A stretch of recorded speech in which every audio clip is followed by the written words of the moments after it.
Mon ami Grégoire me posait hier une question. Quelle est la différence entre le libéralisme et le capitalisme financier? Dans les 20-30 dernières années, on a vu des grandes dérives dans le capitalisme financier. Des PDG qui sont nommés par un conseil d'administration représentant leurs actionnaires ont mené des politiques qui sont fondamentalement antisociales dont le but est de maximiser les dividendes. Je pense qu'il est absurde de le nier. Et là, c'est là qu'on voit la différence entre le capitalisme et le libéralisme. Pour moi, dans l'entreprise, il y a 3 facteurs principaux. Il y a évidemment le capital. Qu'est-ce que c'est? Ce sont des personnes qui ont choisi de ne pas dépenser leur argent pour le mettre de côté, ce qui permet de financer l'économie.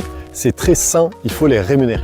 D'autre part, il y a le travail. Les salariés doivent être payés pour leur travail et recevoir, si possible, une partie des bénéfices de l'entreprise. Et le troisième acteur qu'on oublie souvent, c'est la société dans son ensemble, l'État. Une entreprise n'existe que parce qu'il y a des routes qui la desservent, que parce qu'il y a de l'électricité qui fonctionne, parce qu'il y a un état de droit. Et ça, c'est un facteur qui vaut aussi.